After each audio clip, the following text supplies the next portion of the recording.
দেখুন বন্ধুরা, বরফ দিয়ে অসাধারণ একটি মজার গেম চলতেছে। বরফে লুকিয়ে আছে লাখ টাকা সারপ্রাইজ। আমরা সবাই খেলাটি খেলতে চাই। আচ্ছা ঠিক আছে, তাহলে সর্বপ্রথম তুমি আসো। আমি তো এই বরফটা ভাঙতে চাই। আচ্ছা ঠিক আছে, তাড়াতাড়ি করে বরফটা ভেঙে দেখো এটাতে কি আছে। আরে বাপরে, এদিকে একটা প্লাস্টিকের হাঁস। তুমি মন খারাপ করো না, এই নাও জিনটা একটা হাঁস। তারপরে এই মেয়ে তুমি আসো, দেখি তোমার ভাগ্যে কি আছে।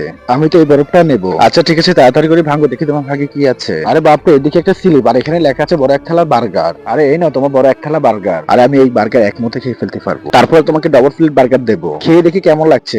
ইয়াম্মি লাগছে। তারপরে এই মেয়ে তুমি আসো। আমি কোন বড়টা নেবো? এটা নেবো না ওটা নেবো? আমি ওটা নেবো। আচ্ছা ঠিক আছে, জলদি করে ভাঙো। এই দেখো এখানে একটা স্লিপ, আর এখানে লেখা আছে ফোম গান দিয়ে 80 বার ফোম মারতে হবে। এরকম খেলা আমি আর কখনো খেলবো না, আমাকে ছেড়ে দাও। আরে সালি, তোরে আর কখনোই নেবো না। তারপরে এই মেয়েটি এসে বরফ ভাঙতে লাগ। দেখো আমি একটা স্লিপ পেয়েছি যেখানে লেখা আছে মিনি প্যাকেজ। এই নাও তোমার মিনি প্যাকেজ। তারপরে এই মেয়েটি এসে বরফ ভাঙতে লাগে। লাখ টাকা সার্ভিস খুঁজে আজকে আমি বের করবোই। এই দেখো একটা স্লিপ যেখানে লেখা আছে বোমের জোরে মারতে হবে। আজকে তো তোমার বোম ফেটিয়ে ফেলবো। আজব এক খেলা। ওরে বাপরে, আমার বোমটা ফেটে গেল। যদি কেউ কাউকে মারে নাকি।